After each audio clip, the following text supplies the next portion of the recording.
اعوذ باللہ من الشیطان الرجیم بسم اللہ الرحمن الرحیم یا ایہا الذین آمنوا کلوا من طیبات ما رزقناکم واشکروا للہ ان کنتم ایاہ تعبدون۔ صدق اللہ العظیم۔ سابقہ آیات مقدسہ میں اللہ رب العالمین نے ان حلال کردہ چیزوں کا ذکر فرمایا جن کو کفار نے حرام قرار دیا تھا۔ مذکورہ آیات کریمہ میں اللہ رب العالمین ان حرام کردہ چیزوں کا ذکر فرماتے ہیں جس کو لوگ اور جہلاء اور کفار حلال سمجھتے ہیں۔ تو معلوم ہوا کہ جن چیزوں کو، جن اشیاء کو اللہ رب العالمین حرام قرار دیتے ہیں وہ حرام ہیں ہمیشہ کے لیے، اور جن کو اللہ نے حلال قرار دیا ہے وہ حلال ہے۔ اور دوسرا پہلو یوں سمجھے کہ اللہ پاک کی حلال کردہ چیزوں کو حرام کرنے کا کسی کو اختیار نہیں ہے، تو اسی طرح حرام کی ہوئی چیزوں کو حلال کرنے کا بھی کسی کو اختیار حاصل نہیں ہے۔ تو اس لیے فرمایا یا ایھا الذین آمنوا، اے ایمان والو، کلوا من طیبات، کھاؤ پاکیزہ چیزیں، ما رزقناکم، جو تم کو ہم نے بطور رزق عطا کی ہیں۔ جو چیزیں ہم نے بطور رزق تمہیں عطا کی ہے اور وہ پاکیزہ چیزیں ہیں، تو ان پاکیزہ چیزوں کو، ان حلال چیزوں کو کھا لیا کرو، واشکر اللہ، اور اللہ کا شکریہ ادا کیا کرو۔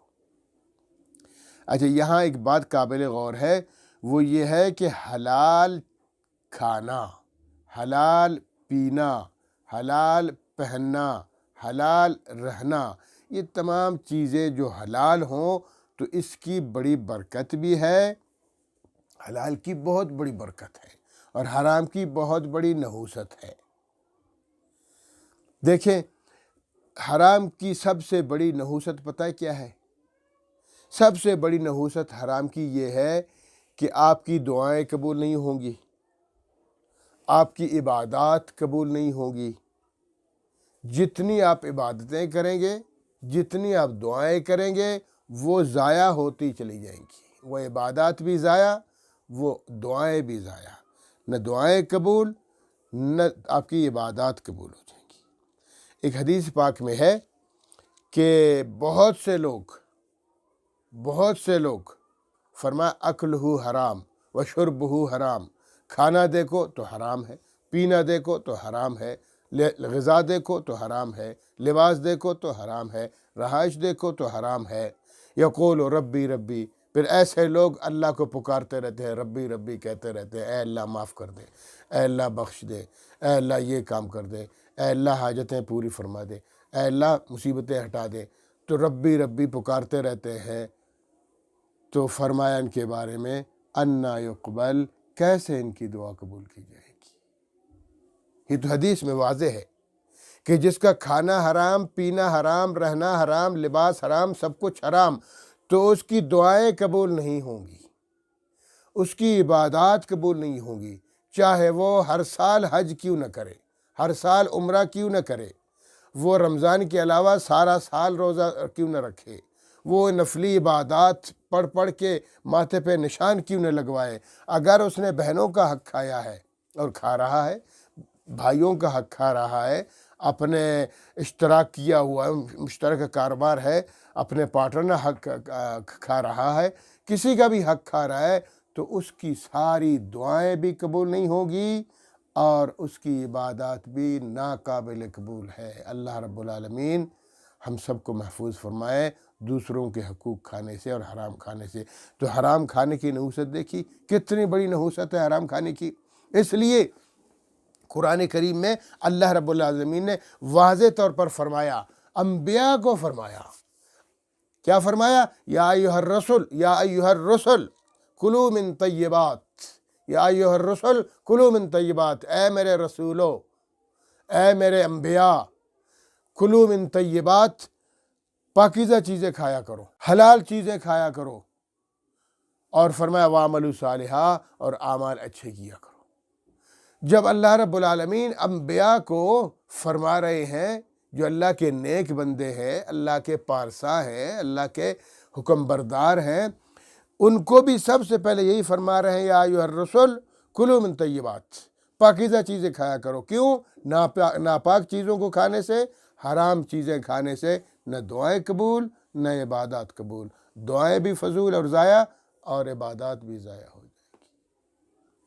تو اس لیے اللہ رب العالمین نے یہاں فرمایا ایھا الذین آمنوا، ایمان والو، کلوا من طیبات، پاکیزہ چیزیں کھایا کرو، ما رزقناکم، جو تم کو ہم نے بطور رزق عطا کیا ہے، واشکروا للہ، اور پھر اللہ کا شکریہ ادا کیا کرو۔ شکریہ ادا کرنے کے بہت سے طریقے ہیں۔ ایک تو یہ ہے کہ زبانی طور پر اے اللہ تیرا شکر ہے، تو نے مجھے کھلایا پلایا، تو نے مجھے رہنے کے لیے جگہ دی، تو نے مجھے ادھر ادھر جانے کے لیے اللہ گاڑی عطا فرمائی ہے، تو نے مجھے باغات دیے ہیں، تو نے مجھے زمینیں دی ہیں، مارکیٹیں دی ہیں، وغیرہ وغیرہ، جو کچھ اللہ نے دیا ہے اپنی زبان سے کہا کرو کہ اے اللہ مجھے تیرا شکر ہے، تو ہی یہ سب کچھ دینے والا ہے۔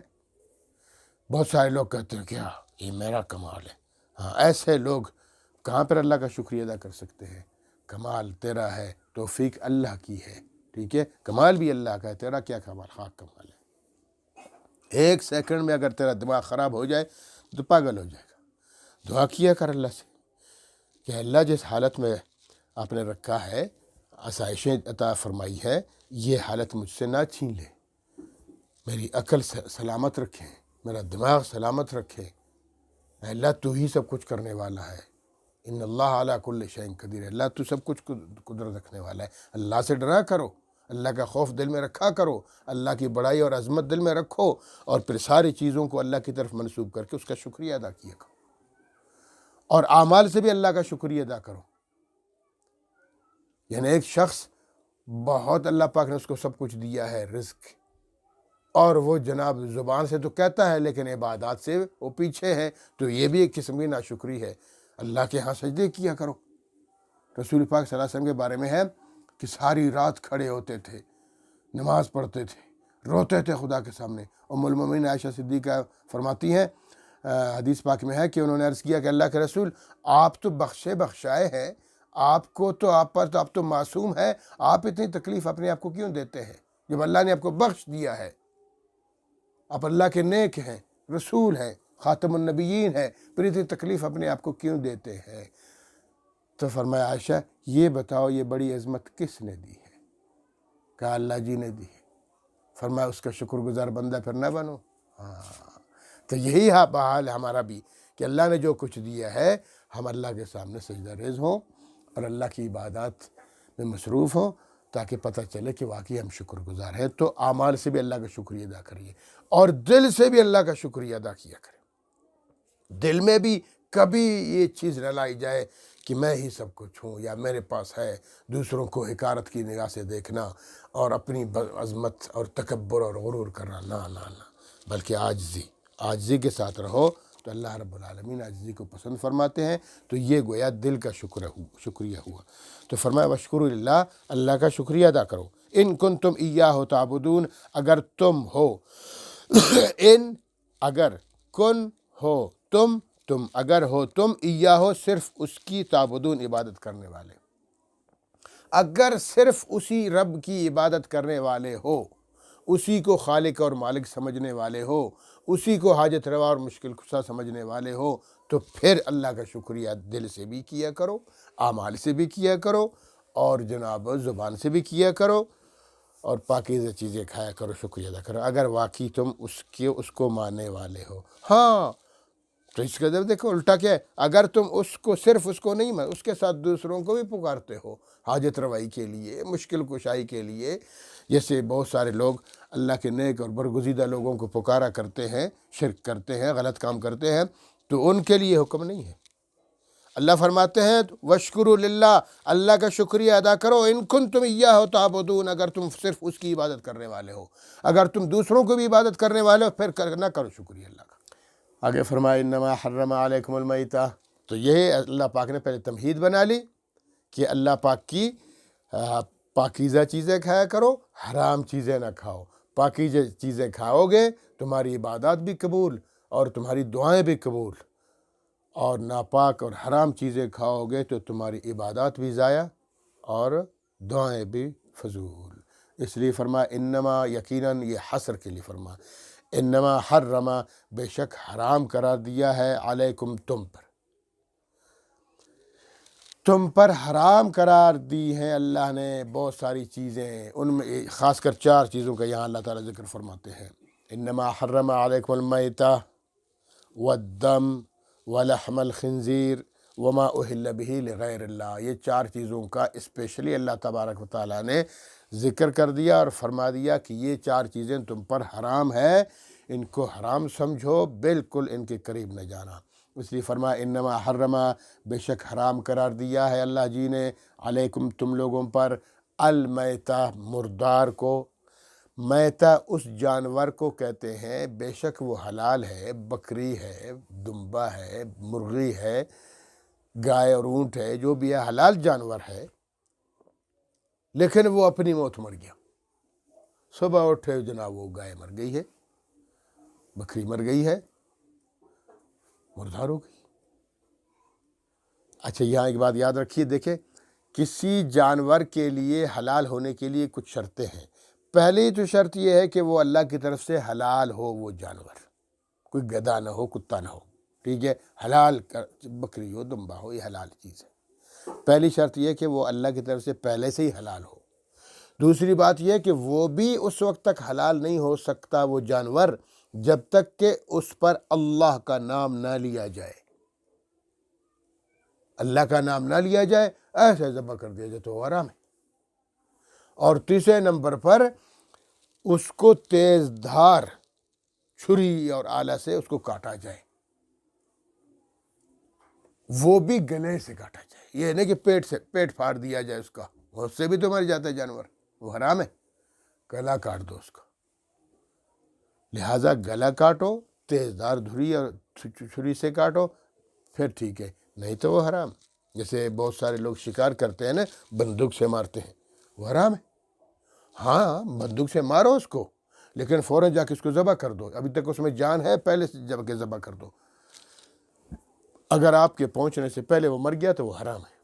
یہ بہت سارے لوگ یہ چھروں سے، کارتوس وغیرہ میں جو چھرے ہوتے ہیں، وہ بہت سارے سینکڑوں چھرے ہوتے ہیں، وہ جناب وہ مارتا ہے پرندوں کو، پرندوں کی پوری جھنڈ پہ مارتا ہے، اور بہت سارے پرندے 50-100 گر جاتے ہیں۔ تو یہ اس وقت تک پہلے بندے اکٹھے کرو، 4-5 بندے، سب کے پاس چھریاں ہوں، جیسے وہ پرندے گرے تو فوراً جا کے ان کو ذبح کرتے جاؤ، اللہ اکبر کرتے جاؤ، بسم اللہ اللہ اکبر، اور وہ ذبح کر تب حلال ہے۔ جب تک وہ ہل رہے ہیں، ان میں جان ہے اور تم کاٹتے جا رہے ہو، وہ حلال ہے، اور تمہارے پہنچنے سے پہلے وہ ہل بھی نہیں رہا، جانور ختم ہو گیا، وہ حرام ہے۔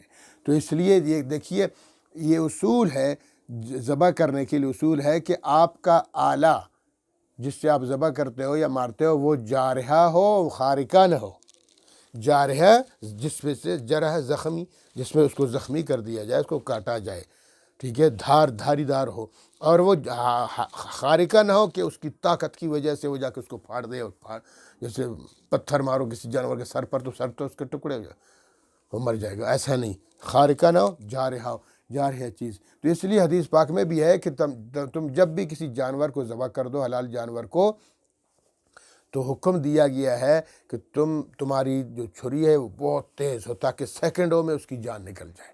اور یہ بھی حکم ہے کہ فقہ کی کتابوں میں لکھا ہوا ہے کہ وہ جو یہاں پہ ایک عقدہ ہوتا ہے، وہ عقدے کے برابر کاٹا جائے اس کو، تاکہ اس عقدے سے کاٹنے کا یہ فائدہ ہوتا ہے کہ خون فوارے کی طرح نکلتا ہے اور جلدی اس جانور کی جان نکل جاتی ہے۔ تو اس لیے فرمایا جانوروں کو ذبح کرتے وقت بھی تکلیف نہ دو، تکلیف دو گے تمہاری چھری کند ہے اور تیز نہیں ہے، اور تم رگڑ رہے ہو، اس کو تکلیف دے رہے ہو، یہ بہت گناہ ہے، گناہ کبیرہ ہے، اس سے اللہ سے معافی مانگو۔ اور دوسری بات یہ کہ جو عقدہ ہے، عقدہ اگر نیچے جسم میں چلا جائے تو پھر بہت سارے لوگ، علماء نے کہا ہے کہ یہ فعل حرام ہے۔ وہ جو کاٹنے والا ہے، کسائی ہے، یا آپ خود کاٹ رہے ہو اور عقدہ نیچے لا رہے ہو، تو وہ عقدے کی وجہ سے والدم، اور خون حرام ہے۔ لیکن آگے چل کر قرآن کریم میں دمم مسفوحن، دم کے ساتھ مسفوح بھی ہے کہ یعنی بہتا ہوا خون، بہتا ہوا خون، جب آپ کسی جانور کو ذبح کریں گے اس سے جو بہتا ہوا خون ہے وہ حرام ہے۔ اس کے بعد اگر اسی خون سے جانور کے گوشت کو کوئی خون تھوڑا سا لگتا ہے پھر بعد میں خشک ہوتا ہے، وہ پاک ہے، وہ حرام نہیں ہے، بہتا ہوا خون حرام ہے۔ لیکن یہاں ایک بات یاد رکھیے کہ خون کے بارے میں ہے کہ اللہ کے رسول نے فرمایا، حدیث پاک میں ہے کہ اللہ تعالیٰ نے ہمیں کچھ خون ہمارے لیے حلال قرار دیا ہے۔ وہ کیا ہے؟ تلی کے بارے میں فرمایا، جگر کے بارے میں فرمایا، گردوں کے بارے میں فرمایا۔ تو یہ کیا ہے؟ یعنی یہ جمے ہوئے خون۔ تو معلوم ہوا جمع ہوا خون حلال ہے اور بہتا ہوا خون حرام ہے۔ تو جب جانور کو ذبح کیا جاتا ہے اس کا جو بہتا ہوا خون ہے وہ حرام ہے۔ باقی جگر بھی تو وہ خون ہے نا، خون کا ایک لوتھڑا ہے، خون کا ایک منجمد ایک ذریعہ ہے، اسی طرح تلی وغیرہ بھی ہے۔ تو اس لیے اللہ کے رسول نے فرمایا اللہ نے 2 جمے ہوئے خون ہمارے لیے حلال قرار دیا ہے، جگر اور تلی۔ اسی طرح فرمایا کہ 2 حرام چیزوں کو یعنی ذبح نہ کیے ہوئے کو ہمارے لیے حلال قرار دیا ہے، وہ ہے ٹڈی اور مچھلی۔ مچھلی کو ذبح نہیں کیا جاتا، ٹڈی کو ذبح نہیں کیا جاتا، ایسی مار دو اور کھا لو۔ ہاں مچھلی کے بارے میں یہ ضرور ہے کہ اگر وہ بے شک خود مر گئی ہے حلال ہے، لیکن اگر وہ کافی عرصہ پہلے مر گئی ہے اور مرنے کی وجہ سے سڑ گئی ہے، ختم ہو گئی ہے، بدبودار ہو گئی ہے، اب وہ خود پانی کے اوپر آ گئی، وہ حرام ہے کہ وہ اس وجہ سے حرام ہے، سڑنے کی وجہ سے حرام ہے۔ ہاں بس باقی اس کو شکار کرو اور کھاؤ جائز ہے۔ تو اس لیے فرمایا والدم اور خون حرام ہے۔ پہلے نمبر پر فرمایا میتہ مردار حرام ہے، دوسرے نمبر فرمایا دم خون حرام ہے۔ آگے فرمایا وَلَحْمَ الْخِنْزِيرِ سور کا گوشت، ولحم اور گوشت، خنزیر سور کا گوشت حرام ہے۔ یہ یہاں مجھے ایک بات یاد آئے گی، وہ بھی عرض کر دوں۔ لحم عربی میں گوشت کو کہتے ہیں۔ یہ ویسے میں نے سنا ہے کہ یہ جو آج کل لوگ کہتے ہیں حلیم، یہ غلط لفظ ہے، لوگوں میں یہ غلط پھیل گیا ہے۔ حلیم اللہ رب العالمین کا ایک صفاتی نام ہے۔ حلیم کے معنی ہے بردبار،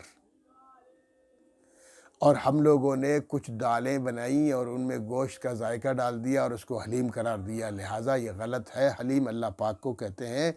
ہاں سننے میں آیا ہے کہ یہ ڈش عربوں کی تھی، وہاں کے ایک شخص گیا اور جناب اس نے وہاں یہ ڈش دیکھی، اس کو مزہ آیا کہ یار زبردست ذائقہ ہے اس کا، دالیں ہیں اور گوشت مکس اور جس کو کہتے ہیں۔ پوچھا نام کیا ہے اس کا؟ تو انہوں نے کہا لحیم۔ کیا کہا؟ لحیم۔ لحم گوشت کو کہتے ہیں نا، لحیم گوشت کا ذائقہ ہے، دالیں ہیں لیکن ذائقہ گوشت کا ہے، کیوں غوشت بھی اس مکس ہے، تو لحیم اس کا نام تھا، لحم سے ہے نا گوشت۔ وہ جب ادھر آیا، کہتے ہیں ادھر آیا تو اس کو نام بھول گیا، غلط الٹا کر دیا، لحیم کو حلیم بنا دیا۔ تو لہٰذا یہ لفظ حلیم نہیں ہے، یہ لفظ لحیم ہے۔ کچھ لوگ اس کو دلیم بھی کہتے ہیں، دلیم تو نہیں بنتا، البتہ لحیم ہے، تو اس کو لحیم کہا کریں۔ کیوں حلیم کہتے ہیں؟ اللہ کا نام لیتے ہیں اس پر۔ یہ لحیم نہیں ہے، حلیم نہیں ہے، لحیم لفظ ہے۔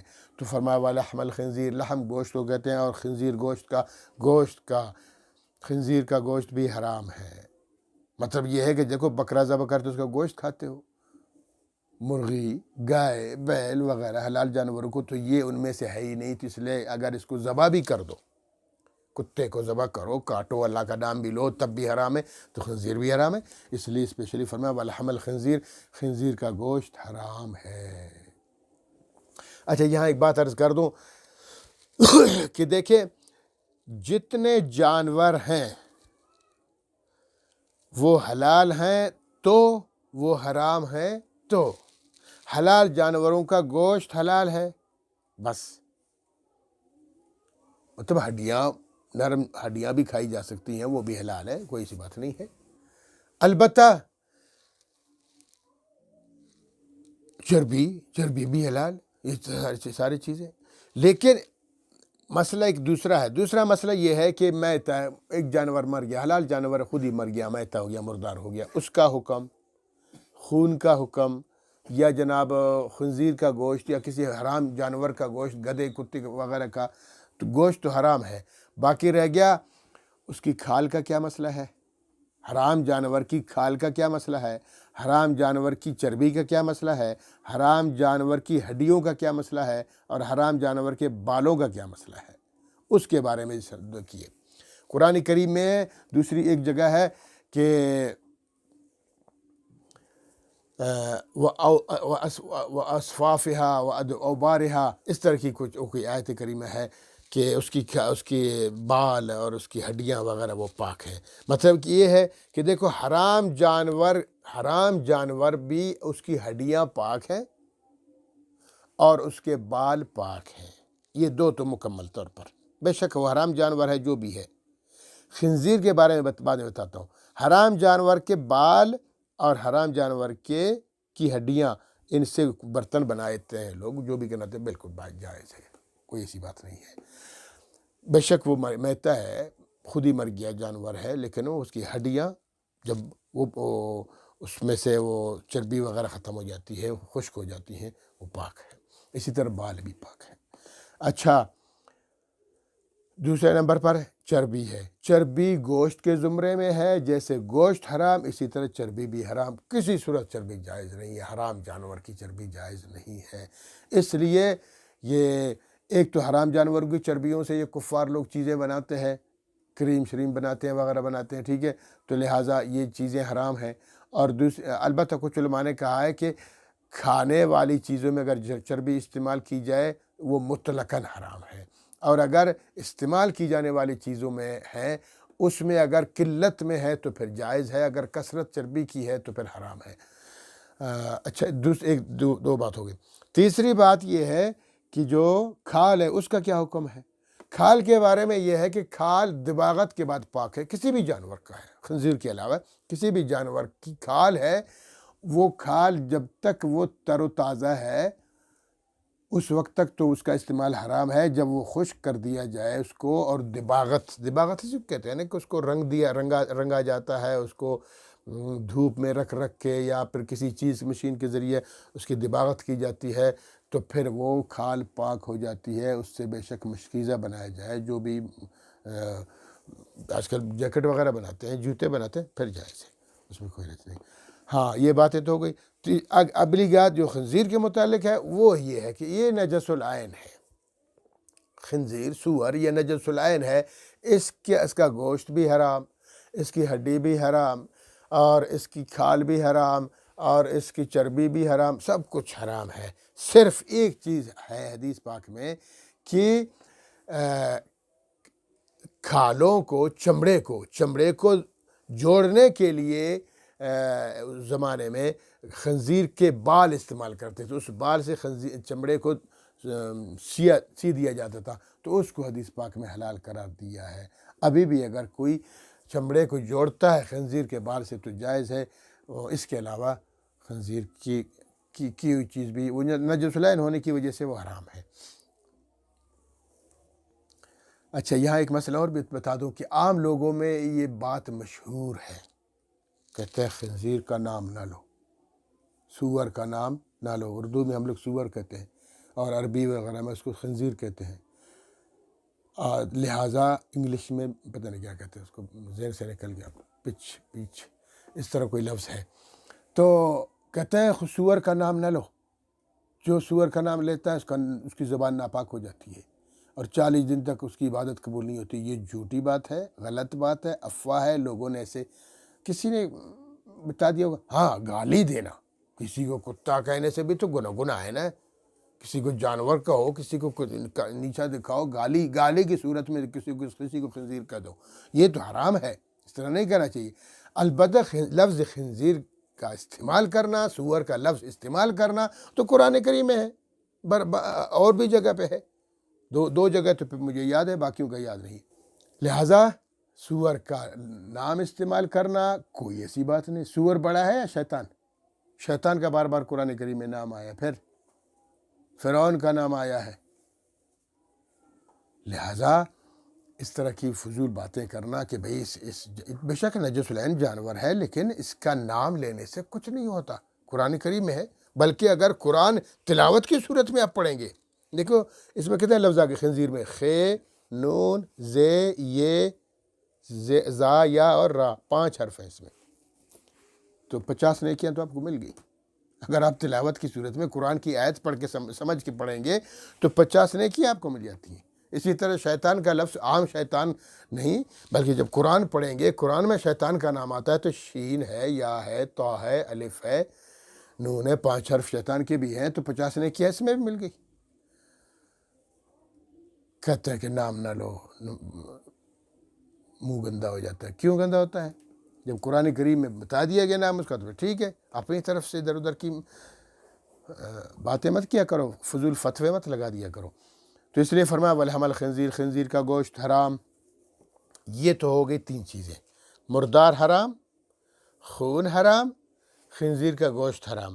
آگے فرمایا چوتھا، یہ بڑا چکر ہے، اس میں بڑا مسئلہ ہے، اس کو ذرا غور سے سنیے۔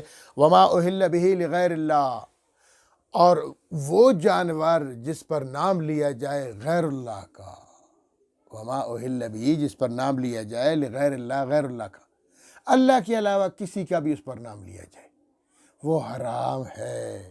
ایسا حرام ہے جیسے خنزیر حرام ہے، جیسے مردار حرام ہے، جیسے خون حرام ہے، وہ بھی اسی طرح حرام ہے اگر اس پر اللہ کا نام نہ لیا جائے، بے شک وہ بکرا کیوں نہ ہو، بے شک وہ دمبا اور بیل اور گائے اور اونٹ کیوں نہ ہو، یا مرغی کیوں نہ ہو، لہٰذا وہ حرام ہے کیونکہ اس پر غیر اللہ کا نام لیا جا رہا ہے، سور کی طرح حرام ہے۔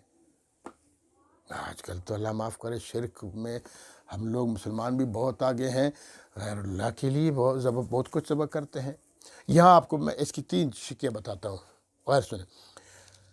ایک وہ جانور ہے، حلال بے شک ہے، حلال جانور ہے، بکرا ہے، جو بھی ہے، اس کو غیر اللہ کا نام دیا گیا، ٹھیک ہے، تقرب یعنی غیر اللہ کی قربت حاصل کرنے کے لیے، غیر اللہ کے تقرب حاصل کرنے کے لیے، اور نام بھی اسی غیر اللہ کا لیا جاتا ہے، یہ تو مطلقاً حرام ہے۔ تمام جمہور علماء کے نزدیک یہ جانور حرام ہے، قرآن اس کو کہتا ہے وما اہل بہ لغیر اللہ، جس پر نام لیا جائے غیر اللہ کا، وہ حرام ہے۔ اور دوسرے نمبر پر نام تو اس پر اللہ کا لیا جا رہا ہے، لیکن تقرب کے لیے غیر اللہ ہے، اس کے بارے میں کیا حکم ہے؟ ٹھیک ہے، کسی بڑے کی قربت حاصل کرنے کے لیے، غیر اللہ کی قربت حاصل کرنے کے لیے اس کے لیے جانور قربان کیا جاتا ہے، تو لہٰذا اس کا کیا حکم ہے؟ لیکن نام اللہ کا لیا جاتا ہے۔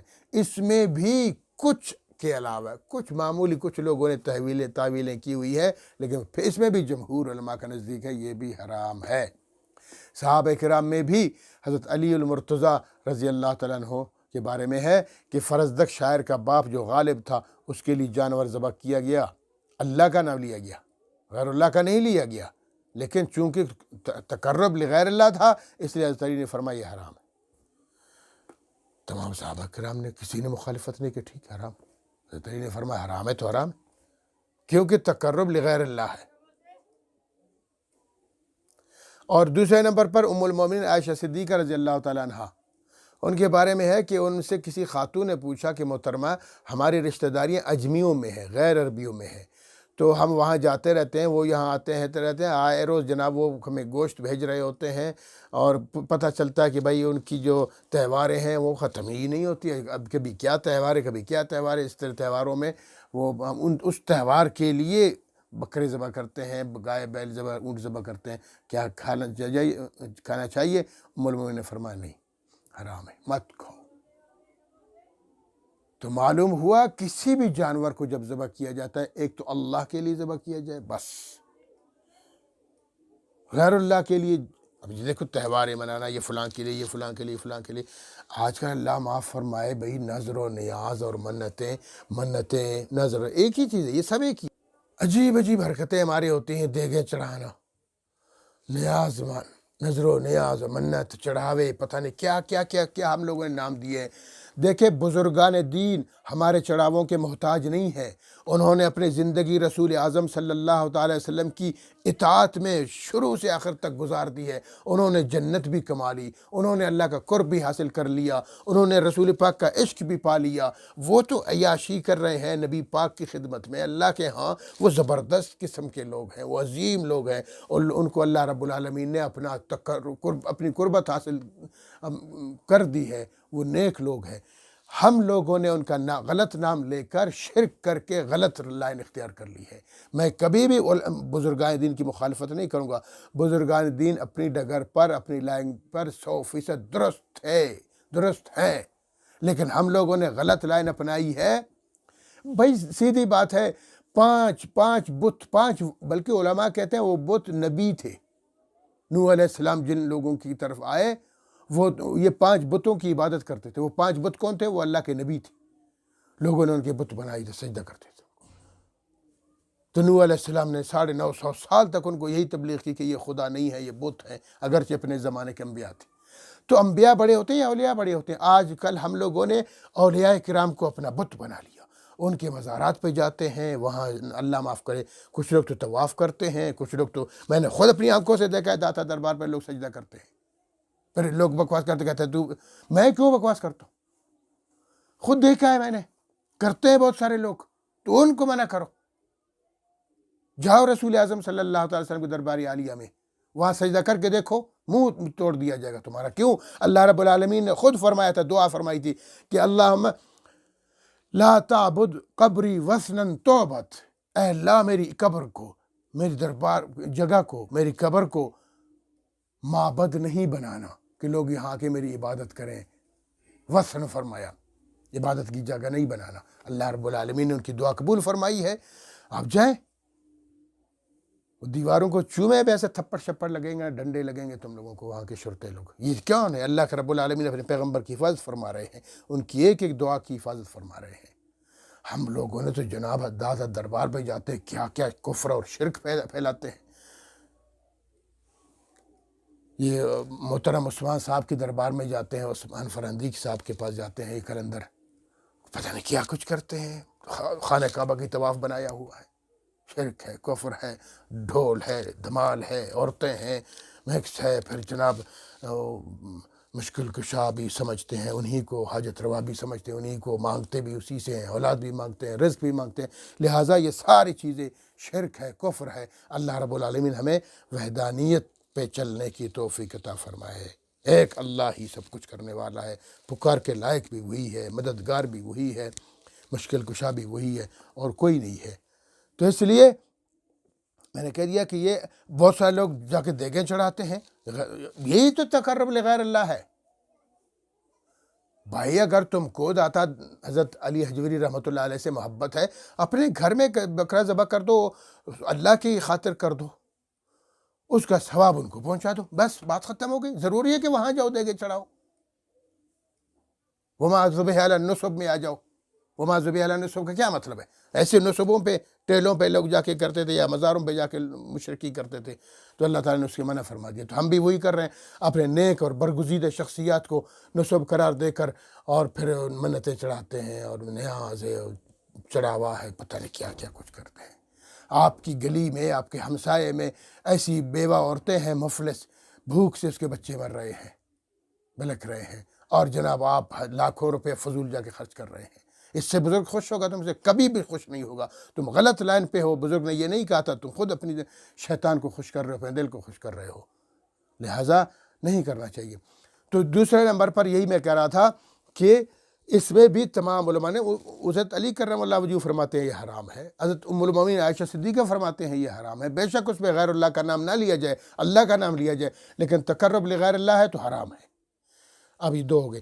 تیسرے نمبر پر تیسری چیز کیا ہے کہ کچھ مشرکین، کچھ اسلام سے پہلے کچھ لوگ پتہ کیا کرتے تھے، وہ کسی جانور کو کسی غیر اللہ کے لیے، کسی بڑی شخصیت کے لیے نام اس کا دیتے تھے کہ یہ اس کا ہے، یہ جانور اس کا ہے، اس کا نام دیتے۔ پھر جناب وہ تو پتہ نہیں چلتا جانوروں میں، ان کے تو نام تو نہیں ہوتے ہیں کہ ہر ایک کا نام ہو، تو لہٰذا وہ پھر کان کاٹ دیا، اس کو 2-4 کٹ لگا لی ادھر، یا ادھر بھی کچھ کٹ لگا لی یا جناب بالوں میں کوئی داغ دیا وغیرہ وغیرہ برابر کر دیا اس کو، بس سمجھتے تھے کہ یہ فلاں کا ہے، فلاں بڑی ہستی کا ہے، ٹھیک ہے، پھر اس کو ذبح نہیں کرتے تھے، اس سے کام نہیں لیتے تھے، بس یہ اسی کے لیے، اور سمجھتے تھے کہ ابھی اس کو کھائیں گے تو حرام ہے، اس کا دودھ پئیں گے تو حرام ہے۔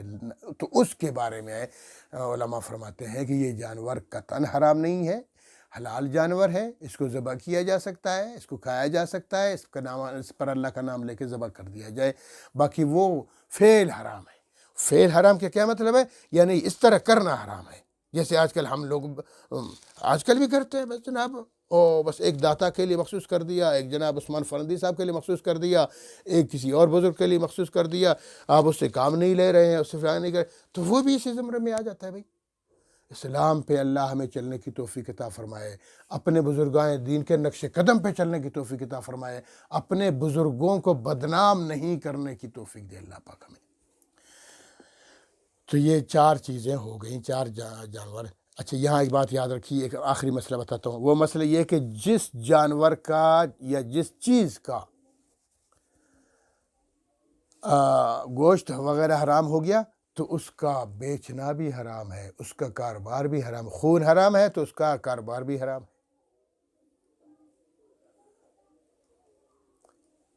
لہٰذا اب دیکھو یہاں ایک مسئلہ پھر آ گیا، خیر وہ پھر کسی وقت انشاءاللہ عرض کر دوں گا، بات لمبی ہو جائے گی۔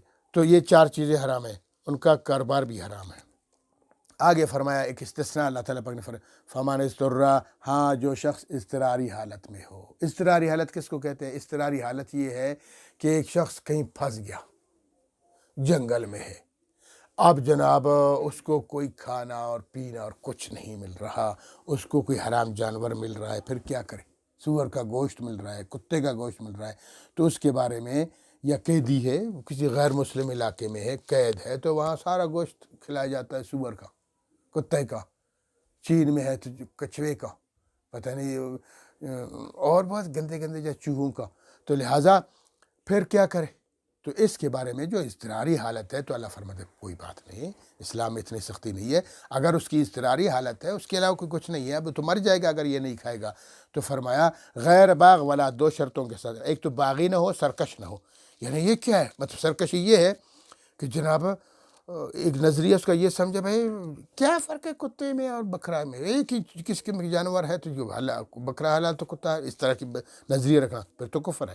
ہاں یہ ہے کہ بھائی میں اس کے علاوہ کوئی چارہ کار نہیں تو پھر کھا جائے، ٹھیک ہے، سرکشی نہ ہو۔ اور دوسرے کہ والا عاد، حد سے زیادہ نہ ہو، حد سے زیادہ بس ذرا دبا کے مزے لے کے کھا رہا ہوتا ہے، پیٹ بھر کے کھا رہا ہوتا ہے، نہ اتنا کھا لو اپنی جان بچا لو، اس کے لیے اجازت ہے۔ تو فمن اضطر غیر باغ ولا عاد، اگر اضطراری حالت ہے تو جائز ہے، غیر باغ سرکش نہ ہو، ولا عاد حد سے نہ گزرے، فلا اثم علیہ، پھر اس پر گناہ نہیں ہے۔ دیکھو اللہ نے یہ نہیں فرمایا کہ پر حلال ہے، حلال پھر بھی نہیں ہے، گناہ نہیں اس بندے پر، یعنی یہ تو ہے تو گناہ کا کام، یہ حرام چیز ہے، لیکن وہ کھا رہا ہے اضطراری حالت میں تو پھر اس کے لیے جائز ہے، یعنی گناہ اس پر نہیں ہے، لیکن حرام پھر بھی ہے۔ ان اللہ غفور الرحیم، بے شک اللہ رب العالمین معاف کرنے والا اور مہربان ہے۔ اللہ رب العالمین ہمیں ان تمام احکامات پہ سچے دل سے صحیح معنوں میں عمل کرنے کی توفیق عطا فرمائے۔ وآخر دعوانا الحمدللہ رب العالمین۔